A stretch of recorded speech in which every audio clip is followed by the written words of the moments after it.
Las Vegas, August 1970. Hilton International Hotel. The spotlights blaze, the orchestra pounds out the final thunder of Suspicious Minds. Elvis stands center stage, radiant in his white suit trimmed with gold, sweat glistening on his brow. The room is on fire with applause, 2,000 fans pushing forward, desperate to get closer. And then, chaos. In the crush of bodies near the front, a wheelchair is trapped, its wheels jammed between steel barriers. The woman inside gasps for air, her neighbors shouting, but the music swallows their voices. Security looks the wrong way, the orchestra still plays, the frenzy only grows. Then something no one expects. Elvis freezes. He cuts the song dead on its peak. The band stumbles into silence. Every head in the room turns. The king of rock and roll is staring straight into the chaos, eyes locked on a single hand, reaching helplessly above the crowd. It is the split second that will make headlines, the moment when 2,000 screaming fans and the man they worship collide with something raw, human, and unforgettable. But to understand why this night would live on in memory, not as a concert, but as a revelation, we need to rewind just a little. Let us know where you're watching from, and we hope you enjoy the story. August 1970. Las Vegas shimmered like a restless furnace that never cooled down, even at night. Inside the Hilton International, the largest showroom in the city, the air was heavy with perfume, sweat, and cigarette smoke. Every table was filled, 2,000 people pressed together, glasses clinking, voices blurring into a single restless hum. When the lights dimmed, the noise sharpened into an electricity that prickled through the room like static before a thunderclap. The orchestra launched into the opening bars, the brass blazing like a herald's fanfare. The curtain swept aside, and there he was, Elvis Presley, dressed in white that caught every beam of light and threw it back multiplied. The audience erupted, the sound so loud it seemed to rattle the chandeliers. People stood on chairs, arms reaching, desperate just to touch the air near him. The Hilton showroom had been designed to showcase glamour, but when Elvis took the stage, it became a kind of shrine. The crowd leaned forward, not merely entertained, but worshipful, as if the man at the microphone was the only reason the room had oxygen. The music throbbed. Flashbulbs burst like tiny fireworks. Elvis moved with the controlled swagger of a man who knew the power of every gesture. He tossed a scarf into the audience, and a dozen hands clawed for it like a piece of the true cross. The screams almost drowned the band. And yet, amid the frenzy, a different drama was unfolding, one that the spotlights missed. Near the middle rows, wedged between rows of cocktail tables, a woman sat in a wheelchair. She had traveled from Arizona, pushed by the belief that this night would be the closest she would ever come to happiness. For weeks she had saved, scraping coins and small bills, convincing her brother to drive her across the desert. Polio had taken her legs years ago, and in 1970, America, ramps and wide aisles were not promised. She had known it would be difficult, but she hadn't anticipated the crush. The moment the show began, the crowd shifted forward like a living tide. People pushed closer, chairs scraped, bodies pressed against one another. Her wheelchair, already wedged between tables, was jolted sideways. The metal footrest scraped against the carpet. She tried to hold herself steady, gripping the armrests, but every surge of the audience jammed her tighter into the row. Her neighbor, a middle-aged man in a suit, noticed her distress and tried to shield her, but he was small against the weight of dozens leaning in, trying to glimpse Elvis. He muttered apologies as he tried to brace the chair, but the pressure came from all sides. The woman gasped. The smoke in the room thickened her breathing. The orchestra's booming notes and the crowd's shrieks seemed to fuse into one roar. On stage, Elvis was midway through Polk Salad Annie. His voice carried, deep and charged, but the woman heard almost none of it. Her world had narrowed to the metal of her chair biting against her hips, the perfume of the woman leaning over her, the sweat dripping from the man beside her. Someone's elbow brushed her face. She tried to call out, but her voice was swallowed by the frenzy. Her wheelchair shuddered, jammed against the barrier in front of the row. The front caster wheels lifted slightly. Pinned. She was stuck, caught in the tide of bodies. The security staff at the edge of the stage scanned the barriers, but were focused on teenagers climbing forward. Women shrieking for scarves, men waving for autographs. None looked further back. To them, the concert was under control. The fan's breath grew ragged. She was no longer hearing music. She was hearing the pounding of her own heart. She pressed her palm against the cold metal of the barrier, fingers trembling. For a moment, she thought about giving up, lowering her head and letting the tide carry her. But fear jolted through her chest. If the crowd surged harder, she could be crushed. A man 3 rows ahead suddenly noticed the hand, thin, pale, clutching the edge. He turned, shouted something, but his words drowned in the storm of voices. He raised his own arms, trying to signal toward the stage, waving frantically. Elvis, still striding across the platform, caught movement in the corner of his vision. He had always been sensitive to his audiences. He could feel them as if the room were wired directly into his nerves. A singer might survive without noticing, but Elvis never ignored the current of emotion around him. He slowed, the lyric catching in his throat, for just a fraction of a beat. The band thundered on, but he squinted into the blur of faces, into the restless churning of the showroom. The fan in the wheelchair fought to lift her hand higher, but the crowd pressed tighter. Her arm wavered in the smoky air like a weak signal trying to be received. She whispered, "Please," though no one near her could hear. The orchestra punched forward into the next measure, and Elvis forced his voice back into rhythm, but something gnawed at him. The Hilton stage lights were merciless, washing everything in gold and shadow.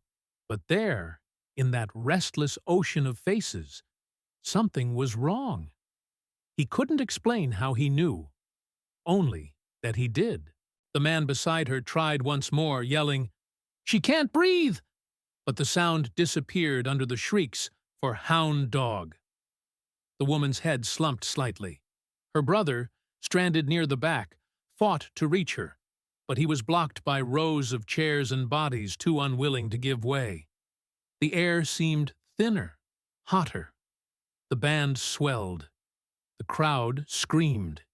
And for her, the night that was supposed to be the most radiant of her life was turning into something else entirely. At that very instant, a strange calm swept through her. Even as panic pressed against her ribs, she fixed her eyes on the stage. Elvis was still singing, framed in light, his hair damp with sweat, the rhinestones on his jumpsuit flashing like stars. She thought, "If I die tonight, at least I saw him with my own eyes." But the story was not about to end that way. The band was in full command of the room, the horns cutting like blades, the rhythm section pounding steady and merciless. Elvis leaned into the microphone, voice deep and raw, hips swaying to the beat. The audience responded like waves to a moon, every movement drawing them closer, every note making the air throb. And yet, behind the lights, behind the sound, his mind kept tugging at a loose thread he couldn't ignore. From his earliest days in Memphis nightclubs, Elvis had lived with an uncanny awareness of crowds. He could sense tension before it erupted, feel unease before a voice even spoke. Tonight, even as applause and screams rolled over him, something in that ocean of faces didn't fit. It wasn't the usual frenzy, the shrieking for a scarf, the stretching of arms. It was something quieter, a strange pulse of distress that pushed through the noise. He scanned the rows, sweat sliding down his temple. The Hilton's spotlight beams made it difficult. He saw mostly outlines, glittering jewelry, hands waving against a backdrop of smoke. But then his eyes caught a shape, or maybe only the suggestion of one. A man was moving differently, not reaching for Elvis, but waving wildly, palms opening and closing as if trying to flag down help. Elvis faltered, just for half a second. His mouth formed the next lyric, a beat late. The orchestra, disciplined and unstoppable, carried forward, unaware. To the audience it was barely noticeable, but to those who knew his instincts on stage, the pause was startling. The man's voice cut faintly through the din. "Help her!" It wasn't a fan's scream. It wasn't the cry of someone begging for attention. It was sharper, urgent. Elvis's eyes narrowed. He followed the line of the man's desperate gesturing, straining past the haze of perfume and smoke. And then he saw it. A frail arm, thin and trembling, clinging to a barrier, as though the body behind it no longer had the strength to hold itself up. The crowd was oblivious. They kept shoving toward the stage, eyes fixed only on him. The woman's hand, white-knuckled, slipped once, then clawed again for the railing. A current of unease jolted Elvis's chest. The song felt suddenly hollow, meaningless. He tried to push through, his baritone riding the orchestra, but his mind wasn't on the lyric anymore. His focus tunneled toward that single hand, that signal lost in chaos. He remembered something his mother had once told him in their small house in Tupelo. "Son, always listen for the voice nobody else hears." It came back to him now, clear as day. And though he couldn't hear her voice, he could see it, the unheard cry, the silent plea. The band thundered into the chorus, and Elvis let his voice ride out the line. But in his gut, he knew he had already made a decision. He was not going to let this vanish into the blur of the evening. Not while the world thought of him as larger than life. Not when one fragile figure in the middle rows was being swallowed alive by the very adoration he inspired. He stepped slightly back from the microphone. The spotlight followed him instinctively. For a fraction of a second, the orchestra still pounded forward, thinking he was improvising, playing with the drama of the song. But the look in his eyes wasn't theatrical. It was sharp, unsettled. "Help her!" The cry came again, louder this time, carried by someone braver or more desperate. The people near the sound shifted, craning to see what was happening. Confusion rippled through the section, a disturbance cutting through the uniform tide of worship. Elvis's heart pounded harder than the bass drum. He leaned forward, squinting. The arm was there again, barely raised above the sea of shoulders, trembling, the hand slackening. And then came the turning point. The instant the entire room felt something change. Elvis's voice stopped. He didn't miss a word or hum through the silence. He stopped, flat, cutting himself off mid-phrase. The orchestra, trained to follow but caught in momentum, carried on for another measure before stumbling. Brass faltered. A cymbal clattered slightly off-beat. Then silence, sharp and unexpected, slashed across the showroom. 2,000 people froze. Forks hovered over half-finished desserts. Cigarettes burned unsmoked between fingers. The stage lights glared against the hush, catching every shocked expression. Never in these Hilton shows had Elvis simply stopped. He was known for spontaneity, for sudden jokes or gestures, but to cut a song dead in the middle? The crowd's energy collapsed into a tense, vibrating uncertainty. Elvis stared into the rows, his chest rising, his hand tightening around the microphone stand.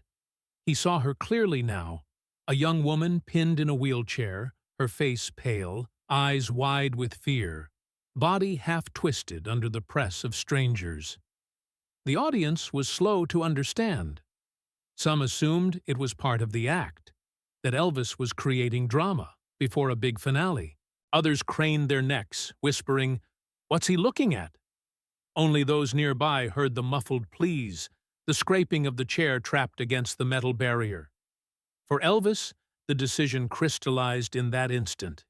He could keep singing, let security figure it out, let the show roll on. Or he could step into the unknown, out of the role of performer, into something far more dangerous and unpredictable. He chose. Elvis lowered the microphone, his jaw set. His body tensed not with rhythm, but with resolve. The moment carried an electricity unlike anything the audience had ever felt.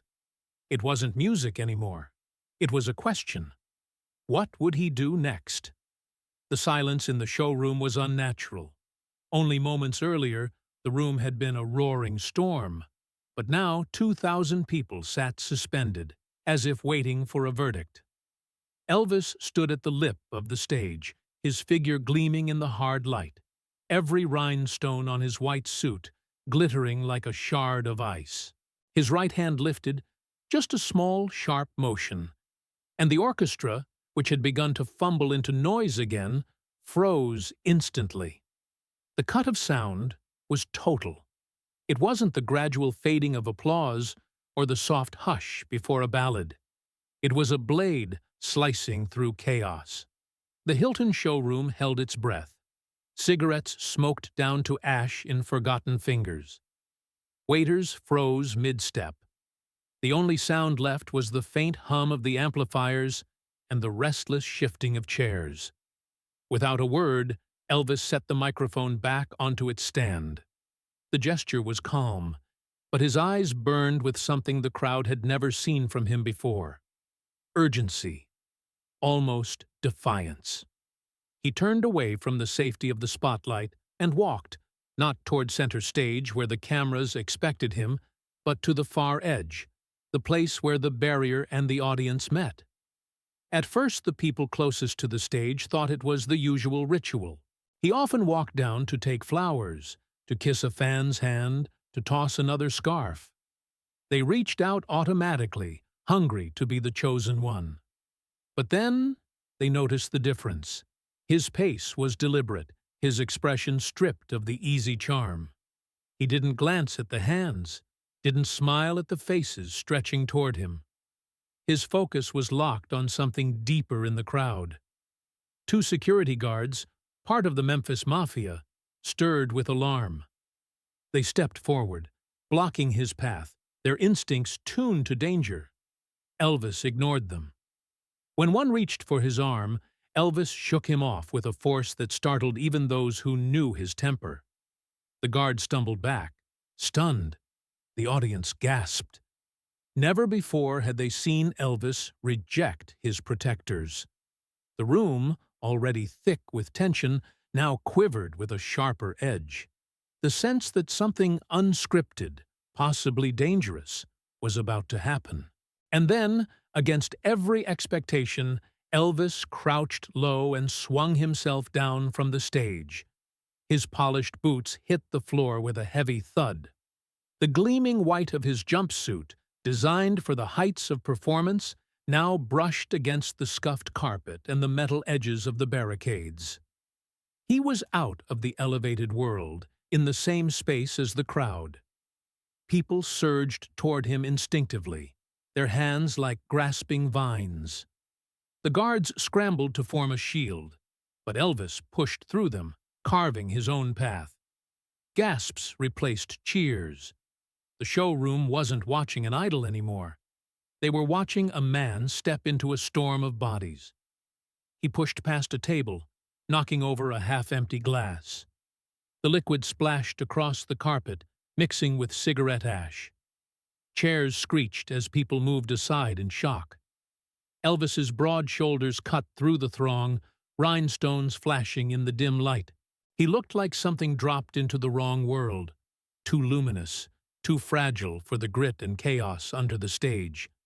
And then he was there. The woman in the wheelchair looked up at him, her eyes wide with panic and disbelief. Her lips parted, but no sound came out. She had been clinging to the barrier with the last of her strength, her face damp with sweat, her chest heaving. Now, suddenly, the figure she had worshipped from afar was right in front of her, kneeling in the crush, close enough to touch. Elvis bent low, one knee pressing against the stained carpet. His hand reached for hers. The touch was steady, firm, grounding. He leaned close so only she could hear him. His voice was low, rough from singing, but clear as a bell. "I'm here. You're all right." The words hit her harder than the music ever could. Tears welled in her eyes, spilling down her cheeks. The chaos of the crowd dimmed for her. All that existed was his hand on hers, his eyes locked to hers, his voice giving her the promise that she was not invisible, not forgotten. Around them, confusion mounted. Fans stared, mouths open. Some tried to push closer, desperate to be part of the moment, but security shoved them back. Others whispered furiously, "What's he doing? Is this real?" The tension rippled outward, every person sensing that something extraordinary, something utterly unscripted, was unfolding before them. The guards hovered, still uncertain. One reached forward, muttering, "Elvis, we need to get you back up there." But Elvis cut him off without looking away from the woman. His voice, though quiet, carried enough command to silence everyone near him. "Not now." He placed his other hand on the metal of her chair, testing the jammed wheels. The thing was wedged tight, caught against the barrier and the crush of bodies. The metal squealed faintly as he tried to pull it free. His face tightened. This wasn't performance. This was effort. Sweat dripped from his forehead, leaving a dark mark on the collar of his jumpsuit. The audience couldn't believe what they were seeing. The king of rock and roll, the man who filled stadiums and sold millions, crouched in the dirt and shadows, fighting with a wheelchair as though his life depended on it. And then the unimaginable realization spread. He wasn't just helping.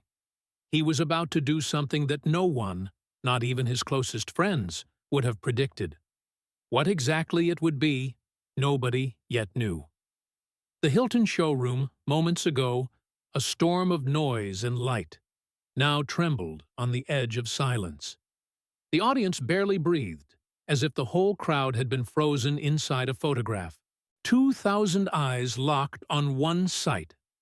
Elvis Presley, not commanding from the stage, but crouched in the crush of bodies, his hands on a wheelchair that had become wedged against a steel barrier. The guards hovered nervously, their suits already damp with sweat. Red West, one of Elvis's oldest companions, pushed forward, his jaw tight. He had seen plenty of unpredictable behavior from Elvis before, but this was different. This was dangerous. "Hey, let us handle this," he muttered through clenched teeth, trying to grip his shoulder. Elvis didn't even look up. His voice was sharp, unyielding. "Back off." The words landed like a slap. For a moment, Red froze. Everyone nearby felt it. The balance of power had shifted. On stage, Elvis was the showman, the figure who let others manage details while he sang. But here, in the pit, he was in command. His tone wasn't theatrical. It was absolute. The Memphis Mafia hesitated, then obeyed. They pulled back, glancing at one another uneasily. If Elvis wanted to dive into danger, none of them had the authority to drag him out. Elvis bent to the chair again. The front wheels were jammed hard between the steel posts of the barrier. He tightened his grip, veins rising in his forearm. The metal shrieked as he tried to wrench the chair free. The sound cut through the thick silence, a grating, desperate cry of resistance. The woman sat rigid, her face pale with strain. Every time the chair jolted, her body shook. Elvis paused, catching her eyes. His expression softened just for a heartbeat. Then he nodded once, as if to tell her, "Hold on." He tried again, this time bracing his knee against the barrier. His white jumpsuit pressed against grease-stained metal, rhinestones scraping against it. The image was surreal. The world's most glamorous performer, down in the grit, wrestling with stubborn steel. Beads of sweat rolled down his face, darkening the collar of his suit. The crowd leaned forward. This wasn't spectacle anymore. It was struggle. People could see the physical effort, the muscles in his neck taut, his jaw clenched, his shoulders straining. He wasn't posing, wasn't smiling for the cameras. He was working, desperate, stubborn. Then, with a crack of protest, the wheel shifted. The chair lurched an inch. The sound of metal against metal echoed like a victory. Elvis adjusted his grip, pushed harder. Slowly, agonizingly, the frame wrenched free. The applause began in scattered bursts, hesitant, confused. It didn't sound like the cheer for a favorite song. It sounded more like the release of tension when a disaster has been narrowly avoided. A woman near the front began to cry openly. Another man clapped with both hands above his head, his face trembling with relief. Elvis steadied the chair. The woman clutched the program booklet in her lap with trembling fingers, holding it like a lifeline.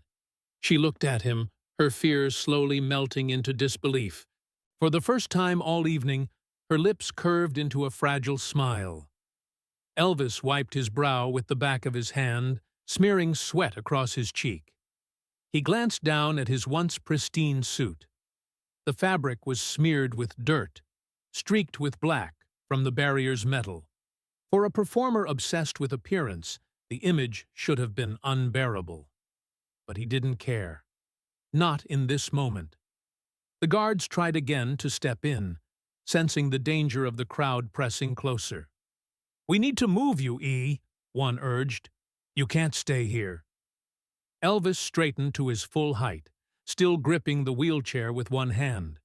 His gaze cut across the semicircle of security, his voice low but commanding. "She's not going anywhere without me." That settled it. The guards fell back once more, forming a protective arc, but giving him space. The woman's breathing eased as the chair settled into position, no longer trapped. She reached up timidly, her hand brushing against his arm. Her lips trembled with words she couldn't voice. The room reacted differently now. It wasn't the wild hysteria of fans clawing for scarves. It was reverence. Strangers clapped not for a song, but for the sight of him kneeling, sweating, dirty, but victorious. The applause rolled heavier, rising into a wave. Elvis leaned down once more, lowering his face close to hers. His voice was soft, only meant for her ears. "You're safe now." In that instant, the concert vanished from everyone's minds. It wasn't a show anymore. It wasn't entertainment. It was rescue. And the sight of Elvis Presley, the golden figure of music, bending all his strength to free a trapped stranger, etched itself deeper than any lyric he could have sung. The Hilton showroom, the stage, the lights, all of it blurred into the background. For those who witnessed it, time had been split into before and after. And Elvis, standing in the middle of the crowd, knew it too. The chair was finally free. But the danger hadn't passed. The audience, stirred by the drama, surged forward again, drawn by instinct as if proximity to Elvis might somehow let them touch what had just happened. The tide of bodies pressed closer, louder now, voices breaking the silence with shouts of his name. The sudden release of energy was as perilous as the crush that had trapped her in the first place. Elvis saw it instantly. He'd grown up in crowds that could turn from friendly to dangerous in a heartbeat. This wasn't safety. If she stayed here, she would be swallowed again. He looked down at her, her hands trembling around that flimsy concert program, her shoulders hunched as people closed in, and he knew he couldn't leave her to chance. Without hesitation, he bent low, one arm sliding carefully under her back, the other beneath her knees. The movement was swift, decisive, and for an instant, the world seemed to stop again. The guards froze, unsure whether to intervene. The woman gasped, clutching the booklet tighter against her chest.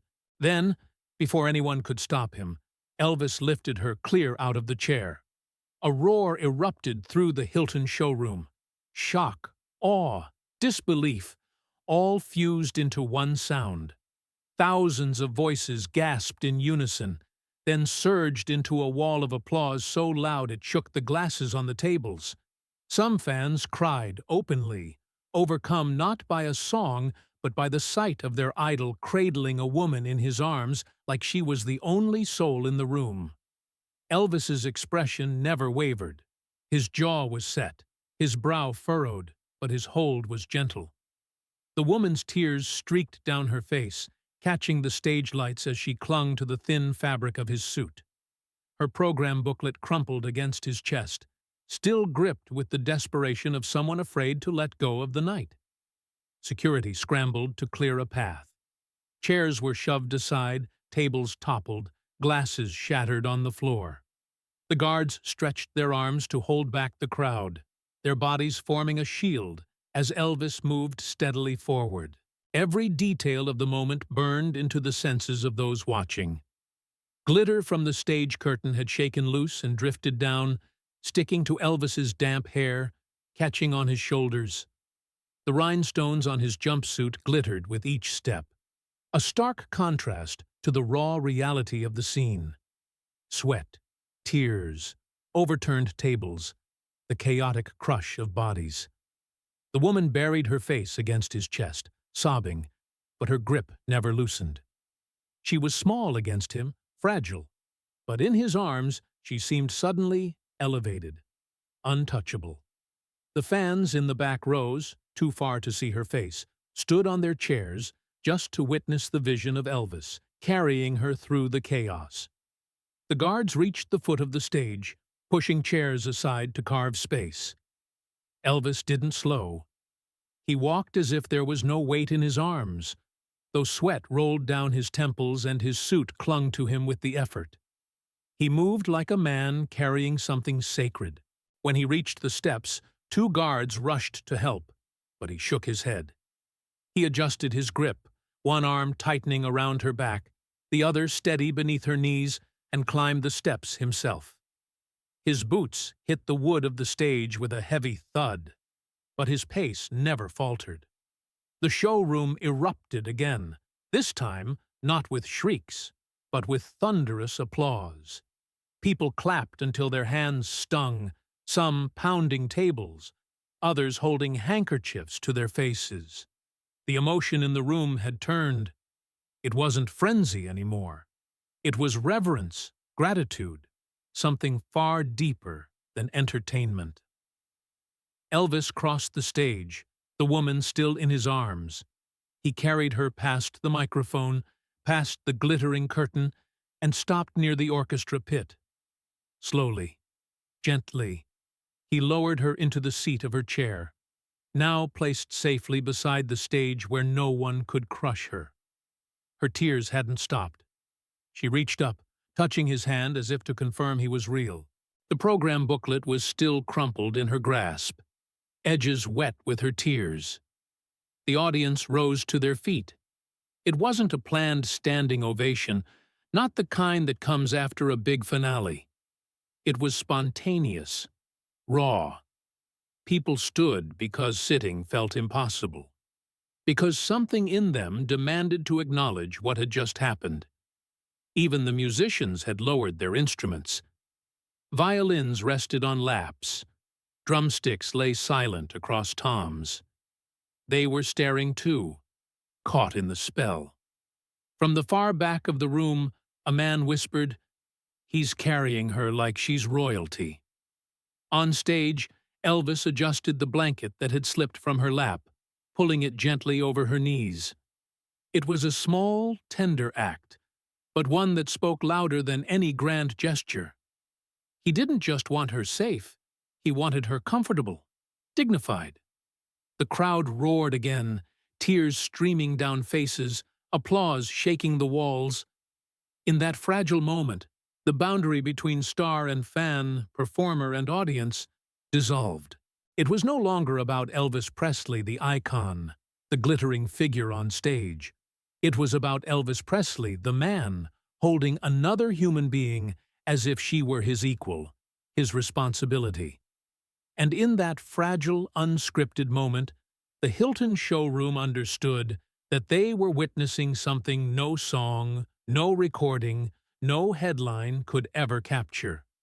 The stage had never felt so quiet. The woman sat now in her chair, positioned carefully beside the orchestra pit. Elvis himself had wheeled her there, guiding the chair into the spot like a driver parking something priceless.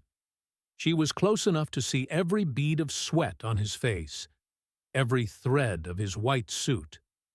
Her eyes shimmered with tears, her fingers trembling as she clutched the ruined concert program she had carried like a talisman all night.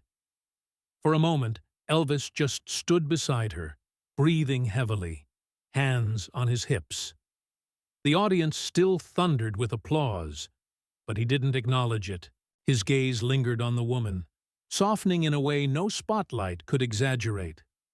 When he reached down and gently adjusted the small blanket across her knees, an act so tender it seemed almost private, the entire showroom exhaled as if one heart had sighed. Then, slowly, Elvis turned back to the stage. The musicians were watching him intently, waiting for a cue. Their instruments rested limp, bows hovering, horns lowered, no one daring to play without his command. Elvis lifted one hand, signaling them to be ready, but there was no smile, no playful wink, none of his usual showman's gestures. Instead, there was a weight in his posture, an intent that everyone in the room could feel. He walked back to the microphone, not with his usual swagger, but with the solemnity of a man who had chosen a different kind of performance. He placed his hand around the mic stand, leaned forward slightly, and whispered a single phrase to the band. "Key of C.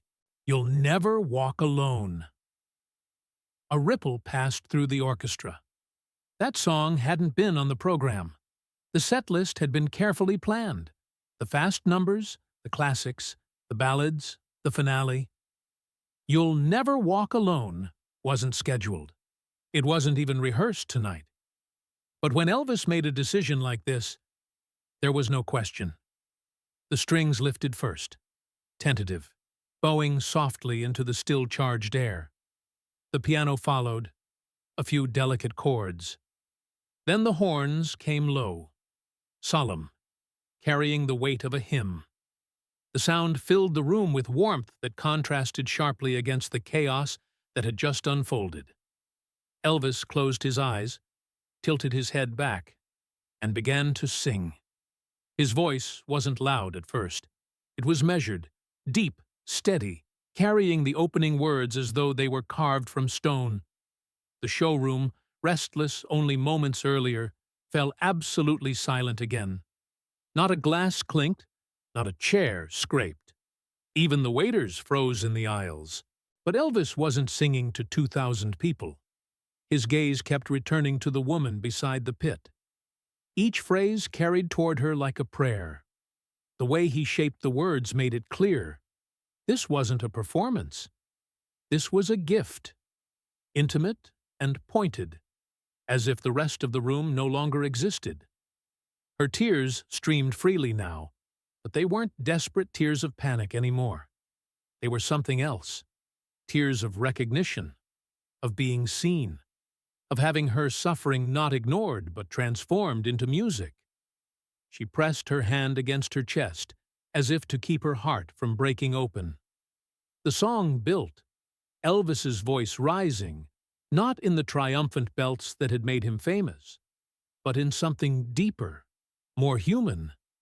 He carried the melody like a confession, almost trembling in places, then steady again, as if speaking directly to her soul. Even the musicians played differently. The violins sang softer than usual, the horns less brash, the percussion restrained. It was as if they too understood that the song was not for the crowd, not even for the Hilton, but for one person in a wheelchair who had nearly been forgotten in the crush. The audience sat in stunned silence. People leaned forward, hands covering mouths, some with tears streaming down their cheeks. Couples reached for each other's hands. Men who had come to the showroom expecting a glittering spectacle found themselves crying into their drinks. When Elvis reached the climactic line, "And you'll never walk alone," his voice cracked slightly, just enough to make it real. He let the note hang, raw and unsmoothed, carrying every ounce of sincerity in his body. He didn't care about perfection. He cared about truth, and the truth landed like a revelation. The woman nodded, sobbing, as if those words had been written for her alone. Elvis's eyes locked with hers again. The connection was so fierce that many in the audience felt almost intrusive for watching it. It was as if they were trespassing on something sacred. The final chord faded, the orchestra letting the sound dissolve into silence. Elvis lowered the microphone slowly, both hands gripping it as though it were anchoring him. For a heartbeat, the room was utterly still. You could hear the hum of the lights above, the faint rattle of the air conditioner, even the shuddering breath of someone crying in the balcony. Then the applause erupted, but not in the wild frenzy that usually followed his numbers. It came in waves, thunderous yet reverent, an ovation that wasn't just for the music, but for the moment. People stood instinctively, as if rising in church. Some clapped with tears blurring their vision. Others simply held their hands together, unable to make noise at all. Elvis turned back toward the woman. He crouched down again beside her, his eyes soft, his voice low. Only those nearest could hear it. "Tonight," he whispered, "this one was yours." The orchestra players shifted, some brushing at their eyes. They knew they had just played something unrepeatable. For the crowd, the concert had become something far beyond entertainment. They would go home and try to tell their families, their friends, their grandchildren one day. They would talk about the lights, the costumes, the songs. But this moment, would live in memory like a secret flame, a thing too large for words, too intimate to ever fully share. And for the woman in the wheelchair, it was something else entirely. She hadn't just been saved from a crushing crowd. She had been seen, carried, and sung to, lifted out of invisibility into the center of the world, if only for a night. The last notes of "You'll Never Walk Alone" had dissolved into silence, but the silence itself felt heavier than sound. For several suspended seconds, 2,000 people sat frozen, unsure whether to clap, cry, or simply sit still in the gravity of what they had just witnessed. The Hilton showroom, usually a place of gambling tourists and flashing cameras, felt transformed, closer to a cathedral than a casino. Then, slowly, almost timidly, someone began to clap. Another joined, then another, until the room erupted into a swell of applause. But it wasn't the usual storm, not the shrieking thunder that normally followed a Presley ballad. This was deeper, slower, reverent. It sounded like gratitude, like people trying to thank him not for entertainment, but for something that had shifted their very sense of being alive. All around the room, faces glistened with tears. Women dabbed their cheeks with napkins. Men, unashamed, wiped their eyes with the backs of their hands. A violinist in the orchestra looked down, blinking furiously, his bow trembling in his fingers. Elvis didn't bask in it. He didn't throw scarves, didn't wink, didn't pose. He simply turned back to the woman in the chair. He walked across the stage slowly, deliberately, and lowered himself to her level again. The crowd fell half silent, straining to see, leaning forward as if their own hearts had followed him there. He bent close to her, his lips moving. Only a handful of people near the pit could hear him clearly. The words were simple, soft, spoken with a kind of fierce tenderness. "Tonight, you are the star." The woman's eyes widened, her breath catching. Then her mouth trembled into the faintest smile, fragile but radiant, as if those words had ignited something she had buried long ago. She reached for his hand, and he clasped hers firmly, sealing the moment like a vow. Whispers ran through the audience. People craned to hear, and though most could not, they would later repeat the line as gospel. That Elvis had given her the title everyone had always reserved for him. The orchestra members exchanged glances, some shaking their heads in awe. They had played with Elvis for years, seen him surprise audiences, but never like this. This was no longer a concert. It had become something else, a shared rite, a communion of souls. As Elvis rose again, he looked out across the vast room. His eyes scanned not as a performer assessing applause, but as a man recognizing the humanity reflected back at him. For the first time that night, the barrier between stage and audience seemed to vanish. He was not above them. He was with them. The crowd reacted without prompting. One by one, people stood. Not frantically, not clamoring, but solemnly, as though rising in respect. A wave spread through the showroom until nearly every person was on their feet. The applause deepened, rolling like thunder that carried not frenzy, but devotion. Somewhere in the back, a man covered his face with both hands, sobbing openly. A woman clutched her husband's arm and whispered, "I'll never forget this." A young fan leaned forward on her chair, mouthing the words Elvis had just spoken, her lips trembling. "You are the star." Even the guards, who had spent the night wrestling with panic and chaos, stood back now with stunned expressions. They had been trained to expect danger, to protect their boss at all costs.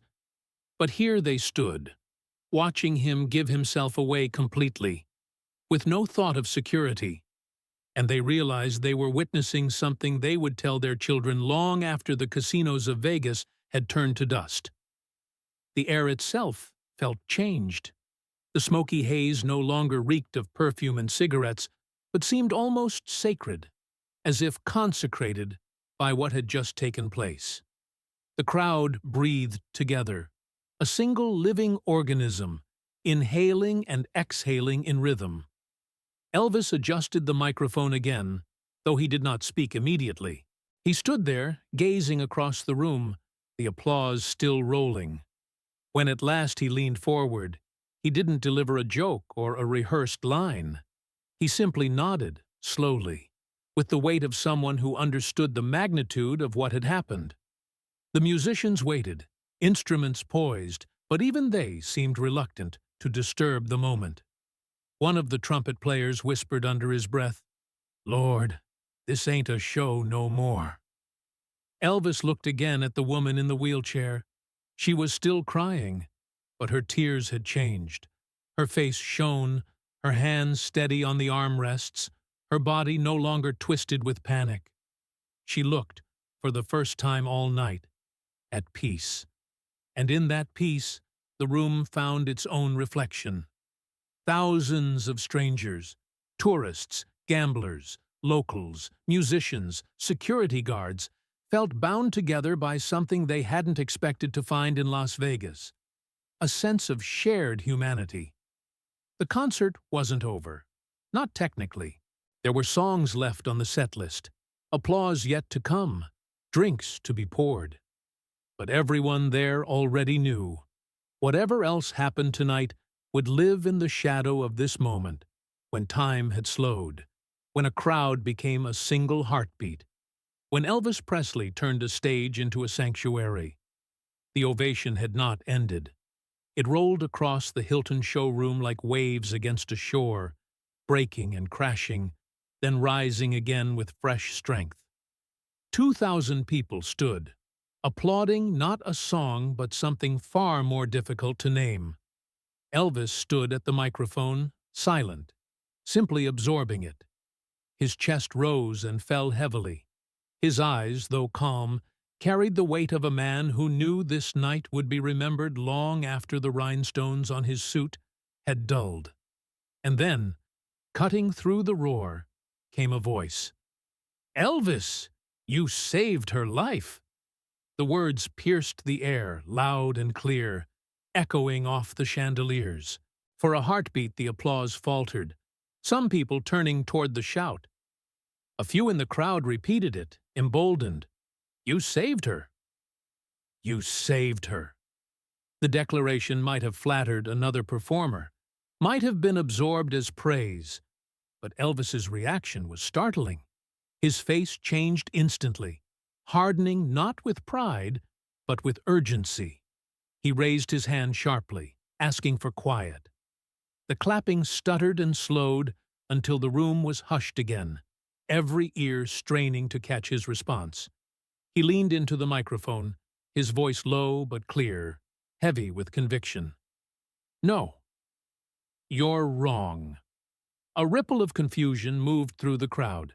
He paused, letting the silence deepen. His gaze swept across the faces, not smiling, not charming, but searching. Then he spoke again, each word deliberate. "She saved us." The sentence landed like a shock wave. People blinked, some gasping, unsure they had heard him correctly. Elvis continued, his voice rising with a gravity rarely heard in a showroom built for spectacle. "She reminded us tonight what we forget too often. That we're still people. That we're not just a crowd, not just fans chasing a moment. She reminded us that a human being matters more than the show, more than the noise, more than me." He pointed gently toward the woman in the chair. The spotlight instinctively followed his gesture, illuminating her where she sat near the orchestra pit.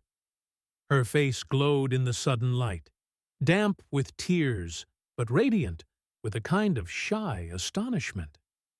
The audience turned to look.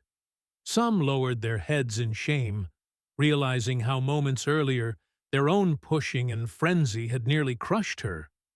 Others reached out to hold the hands of strangers, seeking to ground themselves in connection.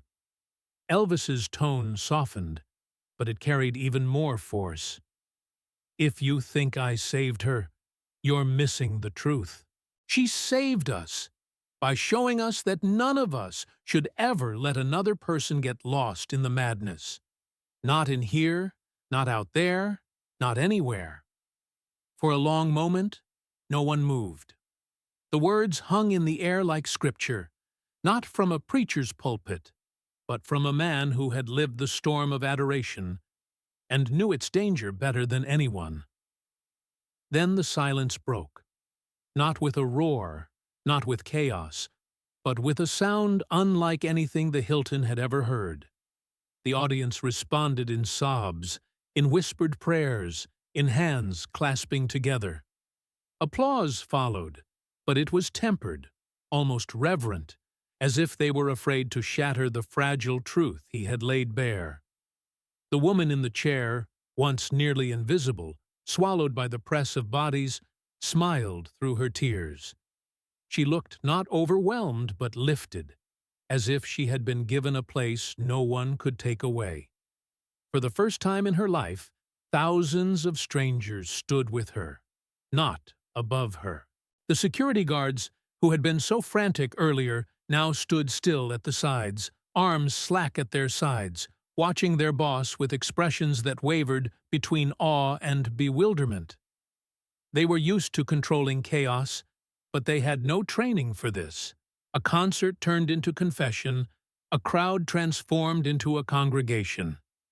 In the back rows, a man leaned to his wife and whispered hoarsely, "He just turned it all upside down." Yes, that was the truth. Elvis Presley, the king of rock and roll, the man expected to bask in endless adoration, had inverted the moment. He had stripped away the glamour and pushed the spotlight off himself, placing it instead on a single woman in a wheelchair. And in doing so, he had confronted the audience with themselves, with their frenzy, their forgetfulness, their shared humanity. The applause grew again, but it sounded different now. It was no longer the mindless roar of idolatry. It was an ovation of acknowledgement, of humility, of gratitude not only for the singer, but for the reminder he had forced them to face. The woman sat straighter in her chair, no longer shrinking back, but looking outward at the crowd.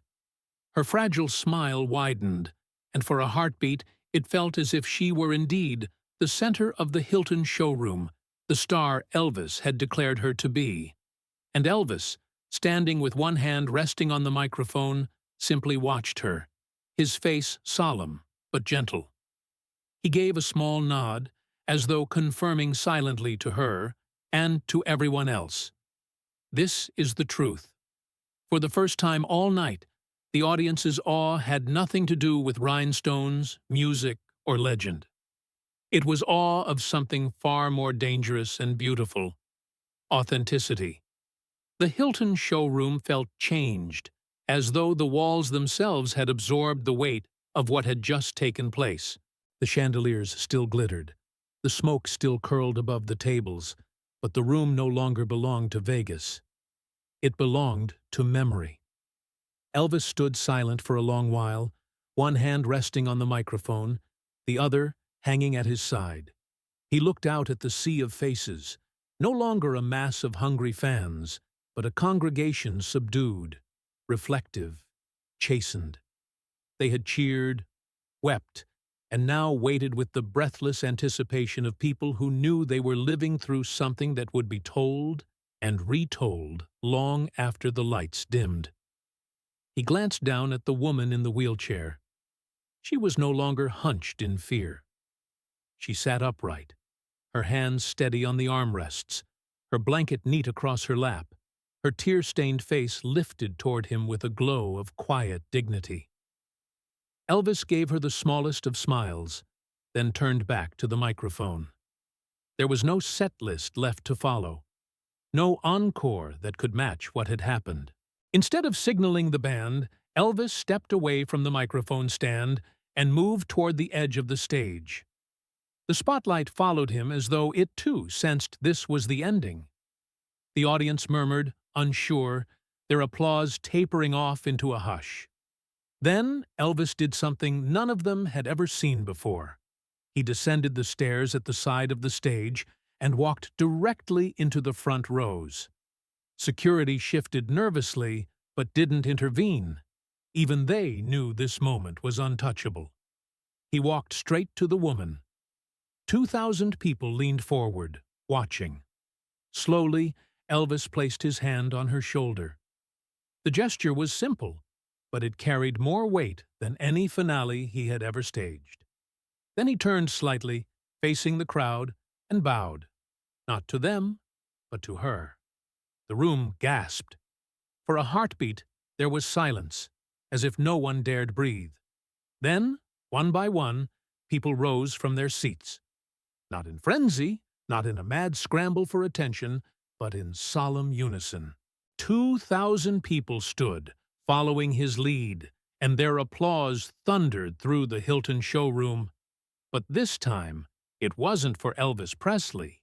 It was for the woman in the chair, The ovation shook the walls. Waiters abandoned their trays to clap.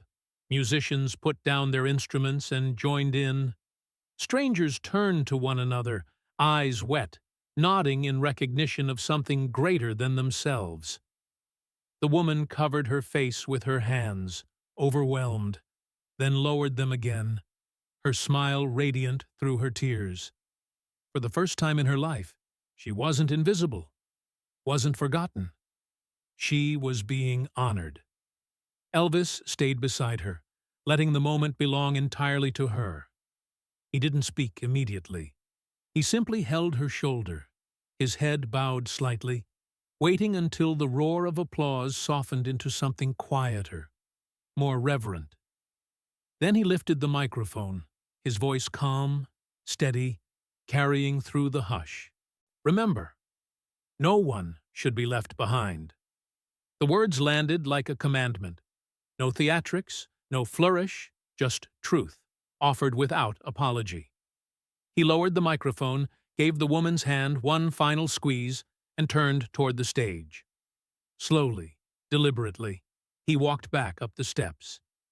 The spotlight followed, catching the sweat on his brow, the dust and scuffs on his once pristine jumpsuit. He didn't look diminished by them. If anything, they made him more real, more human, more unforgettable. At the top of the stage, he paused once more, glancing back toward the woman. She met his eyes. He nodded to her, then to the audience, and without another word, he walked off stage. The orchestra didn't play him out. They knew better. The silence after his exit carried more power than any final chord. The audience remained standing, clapping long after he was gone. They clapped not out of habit, not because the lights demanded it, but because they couldn't stop themselves. The applause became less about Elvis and more about themselves, about the recognition that they had shared in something that had stripped away illusion and left only truth. Even after the curtains closed, even after the spotlights dimmed, people lingered. They hugged strangers, wiped their faces, whispered to each other, "Did you see? Did you feel that?" The waiters clapped each other on the back. The musicians stood at their places smiling through tears. And the guards, who had started the night tense and suspicious, simply shook their heads in wonder. Newspapers would cover it the next day. Writers would try to describe the moment. Elvis leaving the stage to rescue a woman, carrying her in his arms, dedicating a song to her, bowing before her. But the words on newsprint would always feel hollow compared to what had happened in that room. Because what had happened wasn't about stardom, or spectacle, or fame. It was about a room full of people who came to be dazzled and left transformed. And for those who were there, the memory would never fade. Whenever they spoke of Elvis Presley, they would tell not only of the voice, the moves, the music, but of the night in Las Vegas when he reminded them, gently, firmly, irrevocably, that no one should ever be left behind.